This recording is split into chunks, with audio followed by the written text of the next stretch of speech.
Olá, pessoal! Vamos de mais notícias do Palmeiras, mas antes não esqueçam de se inscrever no canal e deixar o like. No último domingo, o São Paulo recebeu o Atlético Mineiro e venceu por 2-0, em partida válida pela 21ª rodada do Brasileirão Betano. Resultado importante que deixa o tricolor na 7ª colocação, a 4 pontos do Bahia, que abre a zona de classificação direta para a Copa Libertadores. Desta forma, o Clube da Fé solidifica ainda mais o trabalho de Hernan Crespo. Rodriguinho, que ganhou espaço com o treinador, não se calou ao enaltecer o momento positivo sob o comando do treinador argentino. Contudo, nas redes sociais, o grande nome do São Paulo na partida foi Pablo Maia, que abriu o placar e foi muito elogiado ao balançar as redes. Entretanto, após a partida, o técnico Hernan Crespo abordou o desempenho da equipe e parabenizou a entrega de todo o elenco. No entanto, o treinador também não deixou passar batida a explicação sobre o motivo de ter cortado Lucas Moura da partida. Ele chegou, tinha uma sequência importante. Percebi que ele não está ao top e precisamos continuar assim com muita paciência. Todos nós queremos ver o grande Lucas 100%, e ele também, mas precisamos ser pacientes, explicou Crespo. O camisa 7 ficou fora de combate por 3 meses após estiramento da cápsula posterior do joelho direito. Ele retornou no início do mês e foi usado nas últimas 4 partidas do tricolor, sempre saindo do banco de reservas. Lucas se lesionou no dia 10 de março ao se chocar com o gramado do Allianz Parque durante a semifinal do Campeonato Paulista contra o Palmeiras. Depois disso, entrou em campo 2 vezes, por 25 minutos contra o Fortaleza, dia 2 de maio, e por 29 minutos contra o Alianza Lima, no dia 6 de maio. Sua volta aconteceu dia 9 de agosto contra o Vitória. Agora vamos a mais um vídeo. Não esqueça de deixar o like. Atlético Mineiro 0. E o São Paulo, Renan, quebrou uma invencibilidade de 11 anos contra o Galo, que vinha lá desde 2020. Uma vitória tranquila em casa para deixar o torcedor um pouco mais satisfeito com a posição do time na tabela de classificação. 11 jogos, na verdade, né, Domi? 5 anos, 11 jogos que o São Paulo que não vencia nem em casa, nem fora de casa conseguia vencer o time do Atlético. E o Cuca teve uma estratégia hoje interessante, né? Ele espelhou o time do São Paulo, ele deu uma recuada ali no Alan Franco, espelhou os laterais e gerou no meio de campo duelos individuais, né? Dos volantes, que é que o São Paulo jogou com volante hoje no meio de campo até a saída do Marcos Antônio, e essa aí é o grande problema do jogo, é a grande perda do São Paulo no domingo, né? A saída do Marcos Antônio. Vamos ver o tamanho do problema, né? O tamanho da perda do São Paulo, mas esse jogador que é impressionante, o que tá jogando, que tem evoluído, que tem trazido de positivo para o São Paulo. Mas, enfim, o Cuca, ele igualou o jogo e tornou o jogo muito equilibrado, né? Até o São Paulo conseguir fazer o primeiro gol, o jogo estava bem equilibrado, ali aqueles duelos individuais no meio de campo, nas alas, né? E essa foi a estratégia do Atlético. O São Paulo consegue fazer o primeiro gol, dá uma tranquilizada, só que até os 20 do segundo tempo, 20, 25 do segundo tempo, o São Paulo tem adotado posturas, muitas vezes, que eu não concordo, que é o quê? De segurar esse 1-0, de se acomodar com esse 1-0, que é muito perigoso. E a gente viu no meio da semana. O São Paulo teve muita sorte no meio da semana, que quando o Atlético Nacional empata, tá melhor no jogo, o São Paulo teve muita sorte do Cardona ter sido expulso naquele exato momento, senão poderia ficar muito ruim o jogo pro São Paulo. Aí o São Paulo consegue matar esse jogo já no finalzinho, né? O jogo contra o Atlético lá no finalzinho, com o gol do Tapia, numa belíssima jogada do Luciano, o Cédric faz o cruzamento, o Tapia faz o gol sem goleiro. Repito, é um resultado muito importante para o São Paulo se manter, que eu chamo do bololô ali, né? Você fica ali naquela zona entre os quinto, sétimo colocado, para tentar o arranque final e buscar a Libertadores para o ano que vem. É o grande objetivo do São Paulo, na minha opinião, buscar a Libertadores do ano que vem. É óbvio que, como ainda está na Libertadores, você tem que buscar o título com todas as suas forças até onde você conseguir. Só que você não pode abrir mão totalmente do Campeonato Brasileiro para focar na Libertadores e correr o risco de não ter a Libertadores do ano que vem. É fundamental para o São Paulo, desportivamente, como é óbvio, e também na parte financeira. Então, uma vitória importantíssima, dá tranquilidade. O Crespo vai ter agora semanas de trabalho, né? Essa e a próxima, curiosamente enfrentando os dois mineiros, né? Porque sábado que vem joga contra o Cruzeiro, e os dois times mais focados nos duelos que eles terão pela Copa do Brasil. Então, São Paulo faz o seu primeiro papel, sábado, jogando fora de casa, quem sabe com o Cruzeiro focado numa segunda partida de Copa do Brasil, São Paulo também consiga aí fazer um bom resultado e se manter ali numa zona que vai possibilitando cada vez mais a classificação para a Libertadores do ano que vem. Muito bom, e tem alguns aspectos realmente que deixam o torcedor mais empolgado, né, com esse time. O Tapia é uma dessas notícias, né, Alicia? Entrou aos 34, marcou aos 35, e o Bobadilla também, uma evolução impressionante sob o comando do Crespo. É impressionante como alguns jogadores evoluem muito na mão de determinados técnicos, né? Muda o técnico e parece que o jogador mudou de personalidade, mudou o futebol, encontrou uma alegria de jogar, encontrou o lugar certo para jogar. O Marcos Antônio, aliás, é um deles, né? E, assim, mais uma evidência de que o São Paulo precisa benzer o seu departamento médico para tentar mantê-lo vazio por uma semana, né? Não tem uma semana que o São Paulo não perca um jogador importante por lesão. Então, o Crespo também precisando lidar bastante com isso, teve muita criatividade. E o Tapia fazendo aquilo que se espera desse jogador, né? Que você recorre no segundo tempo, que é a eficiência. O cara não perdeu a oportunidade. Não vai ter 50 chances, mas a chance que ele tiver, ele aproveitar. O Bobadilla tem feito isso também. E o Crespo tem conseguido realmente, né, mesmo mudando bastante a escalação, até por essa questão das lesões, tem conseguido fazer isso, né? O Pablo Maia, bem hoje também, achei, né, um jogador muito importante para o São Paulo, fez muita falta ao São Paulo no tempo que ficou lesionado, e dá essa solidez, né, que o São Paulo precisa nesse meio campo.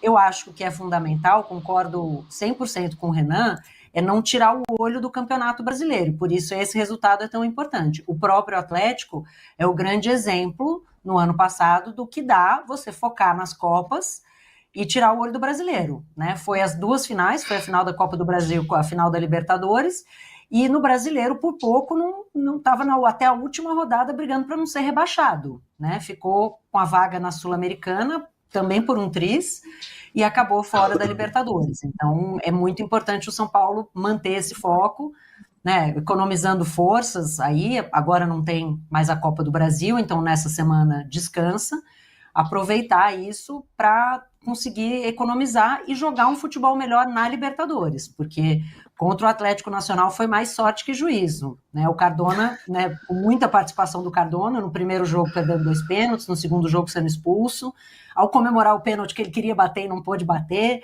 Então o São Paulo, né, teve ali o peso da camisa, passou, mas vai precisar jogar melhor para poder tirar a LDU da competição. Mas é por isso que jogos como esse são tão importantes, para você ganhar uma gordura ali no Campeonato Brasileiro, ficar mais tranquilo na hora de pensar na Libertadores. O Lucas Moura nem estava no banco hoje, né? Ele chegou a treinar como titular para preparar para esse jogo, mas diga, Hernan. Não, é isso mesmo, ele não tá, a informação é que prevenção, que ele tem um tipo de planejamento de treino diferente, ele vai para alguns jogos, para outros ele fica fora, para fazer um fortalecimento muscular e tal, então essa é a explicação, mas sinceramente eu vejo o Lucas ainda com alguma limitação, aí eu não sei se ele está sentindo de fato alguma coisa no joelho, ou se é coisa da cabeça dele, mas o que a gente conhece do Lucas, nesses jogos que ele voltou, entrando durante os jogos, para mim, é muito claro que alguma limitação há. Eu não sei se é psicológico, já aconteceu muito isso comigo, não sei se aconteceu com o Casão, mesmo que a gente não sente dor, a gente fica com medo, sabe? Com receio de algum tipo de movimento. Isso aconteceu algumas vezes comigo quando eu tive problema no pubis, principalmente. Então não sei se é isso com ele ou se de fato ele está com alguma limitação, com alguma dor. Mas nem para o jogo ele foi. A explicação por parte do São Paulo é essa, né? Eu queria aproveitar para passar essa pergunta do Renan e mais uma aqui para o Casão, do Eric Noda, que está sempre aqui com a gente. Valeu, Eric. Ele manda aqui, ó, o São Paulo está bem demais. Interessante que depois da perda do Lucas, do Oscar e do Caleri, o time está com uma pegada mais forte e confiante. Um corre pelo outro, mas espero que o Lucas volte. Abraços. Você sentiu essa pegada também, Casão? Você consegue ver essa diferença no elenco? Então, olha só, o futebol atual, não sei se a palavra certa é atual ou moderno, mas eu só sei que o futebol que se joga hoje, ele é muito intenso. tem uma intensidade muito grande, tem uma força física muito grande. Por isso que tem menos técnica, menos jogadas plásticas e mais força física, mais explosão, né? E quando você tem no campo, vamos supor que o São Paulo trouxe o Oscar, o Lucas já estava aí quando o Oscar chegou, ele começou bem, até aquela partida com o Corinthians, o Campeonato Paulista, depois começou a sentir o ritmo do jogo, teve contusões, e quando o São Paulo está sem o Lucas e está sem o Oscar, ele perde na parte técnica, ele perde na inteligência futebolística, porque é o forte do Oscar, jogadas inteligentes, visão de jogo, tapa na bola e tal, e perde aquela intensidade de transição que o Lucas tem. Ele vem buscar a bola e quando ele parte na direção da área, a intensidade da jogada dele, a velocidade dele é diferente dos outros. Nós temos poucos jogadores que tem esse estilo de jogo, que vem buscar e quando parte para a área, ele parte com muita intensidade. Então, sem os dois, o São Paulo fica com uma pegada maior. O São Paulo fica com um meio-campo mais consistente. Eu não estou falando que é melhor ou pior. Eu só estou mostrando uma diferença que tem quando você tem jogadores que são mais clássicos, mais pensantes, mas porém mais lentos e menos intensos, né? Com o Oscar em forma, perfeitamente em forma, totalmente em forma, é óbvio que o São Paulo cresce porque vão aparecer jogadas brilhantes mais vezes. Sem o Oscar, que tem essa jogada, o São Paulo fica mais intenso. O São Paulo fica mais brigador, o São Paulo fica com um ritmo, uma dinâmica de jogo maior, que é o caso do Marcos Antônio. O Marcos Antônio é um jogador que ele dá dinâmica no jogo. É um estilo de jogador que coloca dinâmica. São poucos também esses jogadores com esses estilos, né? Porque a maioria de meio campo, hoje, vocês podem prestar atenção, recebe a bola, domina e toca para o lateral. Aí o cara devolve para cá e toca para o outro lateral. Toca ali, espera devolver. O Marcos Antônio é diferente. Ele faz o time aumentar o ritmo. Ele faz a dinâmica do jogo funcionar maior e melhor para o São Paulo. Então, são diferenças que acontecem quando você tem... Agora, se você falar para mim, o que você prefere? Cara, para analisar assim é o seguinte, tem que estar todo mundo 100% em forma. Está todo mundo 100% em forma? Eu quero que o Oscar jogue. Se tiver todo mundo 100% em forma, eu acho que cabe o Marcos Antônio, cabe o Pablo Maia, cabe o Oscar, cabe o Lucas, porque são jogadores que estão em forma, não tem dor, não está machucado, muda completamente o time. O time vai ter dinâmica com o Marcos Antônio, vai ter a pegada e a saída de bola com o Pablo Maia, vai ter a arrancada de transição que tem o Lucas e vai ter o cara pensante que é o Oscar, mais um atacante lá na frente que faz gol. Então, o São Paulo tem um elenco recheado de diferentes características de jogo. É que o Crespo, nem o Zubeldia, tinha na mão todo mundo. Não teve nunca todo mundo. Nenhum treinador no São Paulo teve todo mundo ali assim. Tá todo mundo, eu vou escalar o meu time. Não teve. Então, os times são escalados de acordo com a condição de cada jogador, né? Então, eu prefiro o São Paulo com essa pegada, com essa dinâmica, mas com uma pitadinha a mais de criatividade no meio-campo, que é o Oscar se estiver em forma. Se conseguir manter um ritmo ali.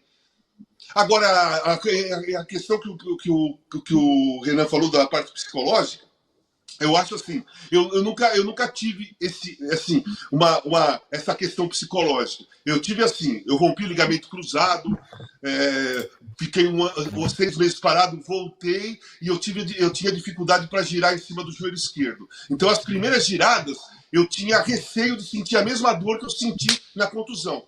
Então, a bola vinha para mim, eu dominava. Quando eu ia girar para cá, pelo menos nas 2, 3 primeiras, eu ia para cá e eu girava para o outro lado. Eu girava em cima do joelho direito. Depois passou normal, eu não senti mais nada. As questões psicológicas é muito nessa contusão que o Renan falou. Pubis, questão muscular, questão que não dá para você provar, que é a palavra do jogador com a pergunta do médico. Tá doendo? Você tá com dor ainda? Porque você faz uns exames e muitas contusões não mostram em exame claramente o tamanho da contusão. E aí é aquela questão de confiança. E quando você sente muita dor, você fica com essa questão de receio de sentir aquela mesma dor quando não dá, quando não tem solução rápida, entendeu? Não tem aquela, toma esse comprimido aqui, vai passar, toma essa injeção, vai passar, faz esse tratamento, vai passar. Tem contusões que elas ficam ali, sabe? Você não sente a mesma dor, mas você sente a dor. E aí você fica com receio de voltar a ter aquela dor aguda, forte que você estava sentindo antes. Não é isso, Renan? Não é uma questão mais assim? Pubis, muscular. Eu já vi vários jogadores reclamarem de lesão muscular e o médico e o fisioterapeuta falar, pô, ele tá legal. Eu já vi vários, joguei com vários jogadores que tiveram isso. Cara, é legal demais, né? Fazer esse programa com 2 ex-jogadores, tá louco? Vocês têm que, assim, mínimo 700 likes, que eu tô humilde hoje, que o horário não ajuda a gente também nesse domingão. Renan, você quer responder antes da gente passar para o próximo assunto? O que o Casão falou é muito isso mesmo. Eu sofri muito com problema no pubis e quando eu tinha aquele movimento específico, o pubis é uma coisa muito complicada, tá no centro do nosso corpo. É rotação, é mudança de direção, tudo envolve ali o pubis, que é muito músculo inserido ali, né? Os adutores, os abdutores, o abdômen. Então eu tinha muita dificuldade em algum tipo de movimentação. E como o Casão falou, no exame não dava nada, não tinha nada. Só que me atrapalhava muito, aí passou a ser psicológico. Pô, mas no exame não dá nada, daí eu sentia confiança. Opa, no exame não deu nada, então vamos pro treino. Só que eu sentia dor. Aí ficava a palavra do médico contra a minha palavra. Não que um desconfiava do outro, não que eu desconfiava do exame e ele desconfiava da minha palavra. Só que aquilo ali me abalava psicologicamente. Então eu já não estava conseguindo mais render, eu não estava conseguindo mais fazer os movimentos naturais que eu estava acostumado a fazer em função disso, né? A questão do Lucas, o que eu quis dizer a respeito da questão do Lucas na minha opinião, claramente ele está diferente. Esses movimentos que o Casão falou, de arranque, dele pegar a bola e arrastar, dele chegar em velocidade dentro da área, ele não está fazendo, ele não tem feito. E daí fica a minha dúvida, ele está com algum problema? Ele está sentindo alguma coisa ainda no joelho? Ele está... É o psicológico, porque pode acontecer isso também? Essas são as minhas dúvidas. E a respeito do que você perguntou para o Casão, eu sempre vou preferir o Lucas dentro do campo, o Oscar. Só que, na parte defensiva, no aspecto defensivo, esse time do São Paulo do Crespo tem uma característica, é acompanhar o jogador até o final da jogada. E quando você precisa disso, do Oscar, do Lucas, você tem um pouco mais de dificuldade.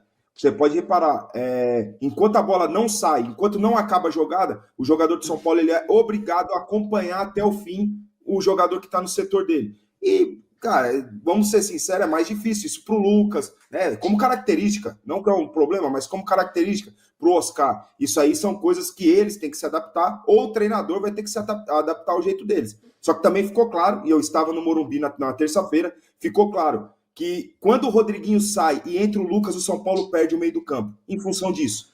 Hoje foi um jogo muito duelado no meio do campo, porque nenhum dos dois times desistiam da bola. Fica aqueles duelos individuais no meio do campo, né? O Pablo com...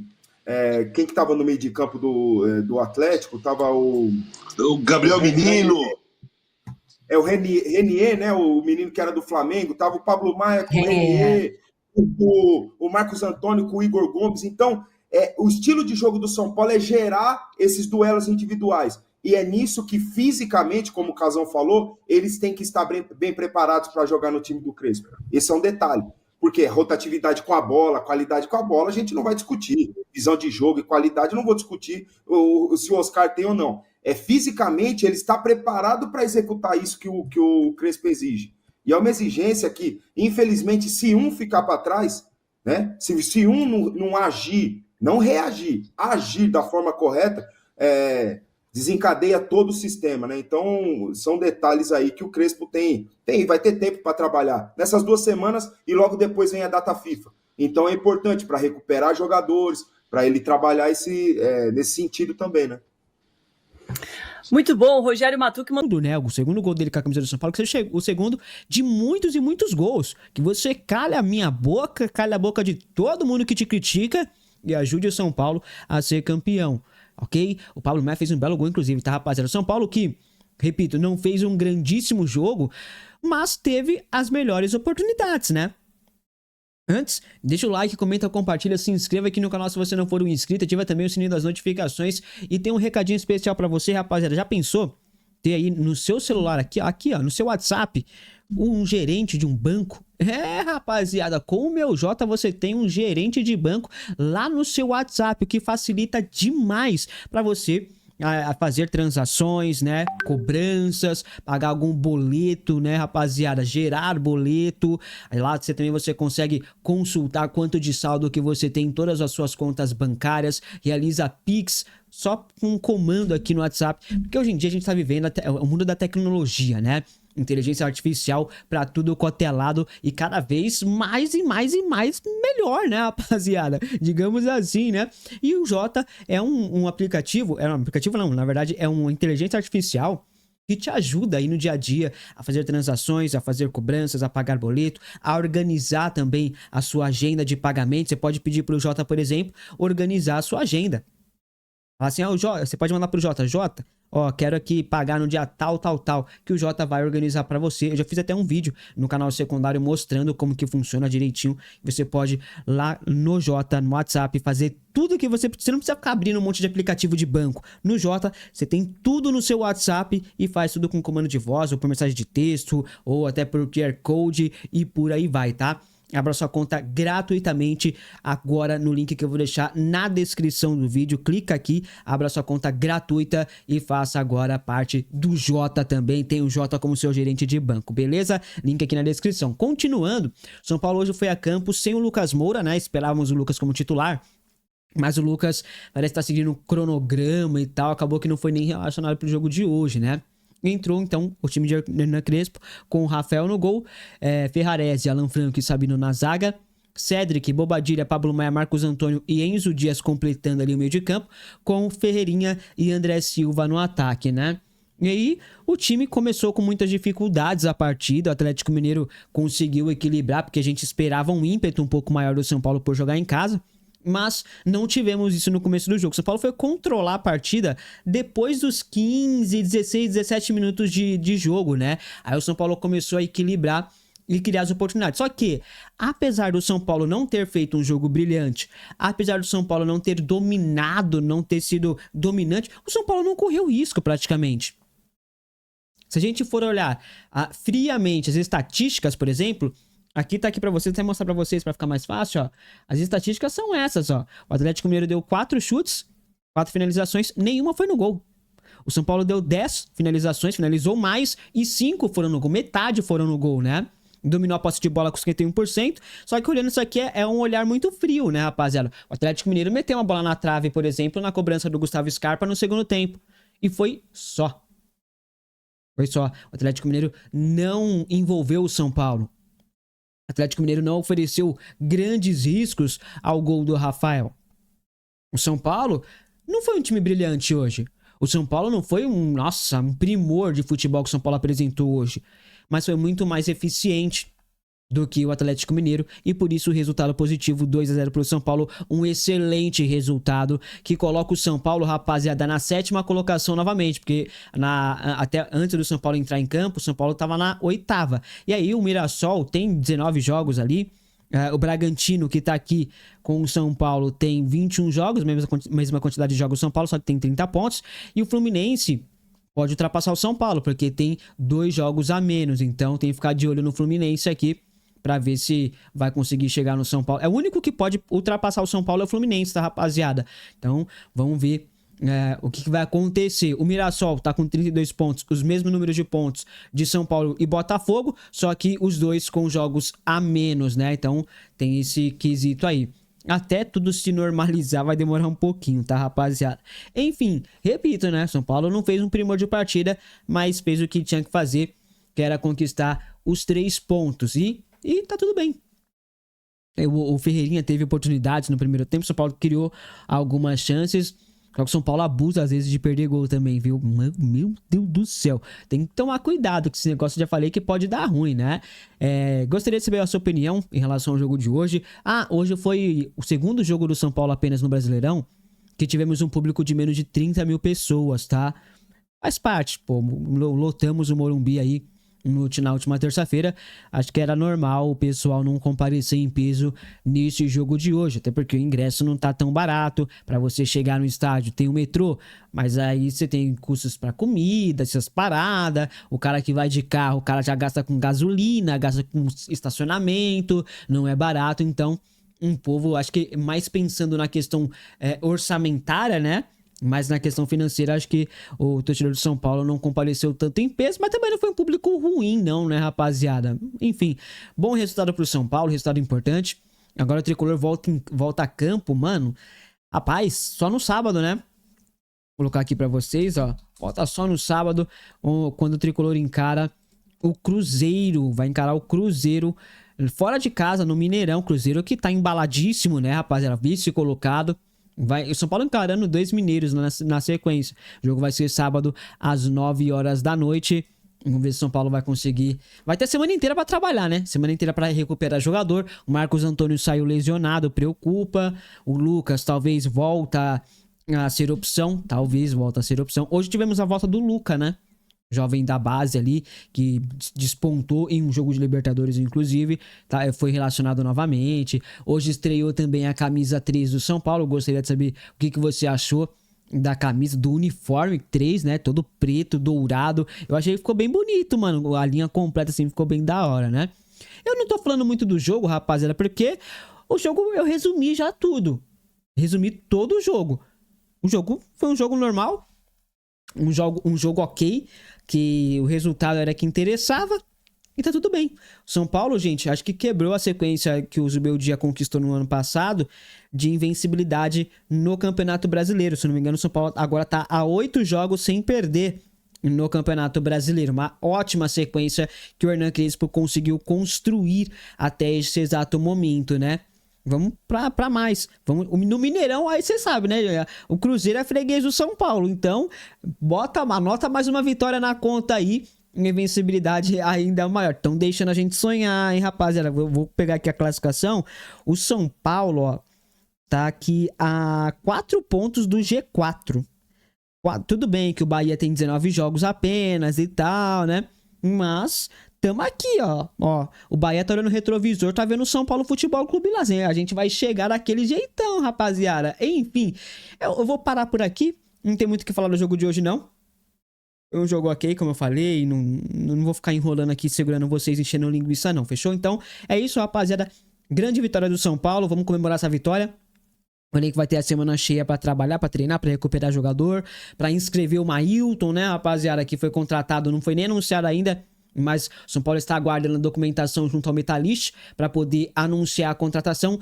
E um detalhe, eu acho que o São Paulo tem que ir atrás do meio campista no mercado, tá? Eu não acho que o São Paulo tem que encerrar as buscas por reforços, porque agora lesionou o Marcos Antônio, a gente não sabe quanto tempo ele vai ficar fora, se ele vai ficar fora por muito tempo, pode ser que outro fique suspenso, a gente vai precisar de jogadores. Ou oportunize os moleques da base. Então, eu acho que a gente tem que olhar sim agora. Já veio um lateral direito, já veio o zagueiro. Agora, eu acho que a gente tem que olhar com carinho pro meio de campo, tá, rapaziada? Mas é minha opinião apenas, quero saber a sua. Obrigado por ficar comigo até aqui. Parabéns, Pablo Maia. Andrés Pereira está na iminência de ser anunciado pelo São Paulo. Andrés está na reserva do Fulham e insatisfeito com o clube inglês. No começo do ano, ele chegou a negociar com o São Paulo e o negócio ficou próximo de acontecer, mas detalhes finais impediram o acerto. Desta vez, tudo leva a crer que será diferente. Andrés está convicto que o melhor para sua carreira é deixar o Fulham e já tem tudo acertado para defender as cores do São Paulo. O único entrave é a forma de pagamento. Os ingleses querem em menos parcela, mas isso não deve ser impeditivo para a conclusão da negociação entre as partes envolvidas. A confiança do São Paulo está tão grande que a expectativa é anunciar a contratação de Andrés nas próximas horas e o meia chegue ao Brasil nos próximos dias. O presidente foi a grande entusiasta da contratação do atleta e ela ligou diretamente para o brasileiro naturalizado belga para falar que sua contratação sempre foi um desejo dela e de todos no São Paulo. Andrés se sentiu importante no projeto e decidiu aceitar ir para o São Paulo. Entraram outros clubes na disputa pelo jogador nas últimas horas, mas ele bateu o pé para jogar no São Paulo. E você, torcedor, o que acha da situação de Andrés Pereira? Deixe sua opinião nos comentários.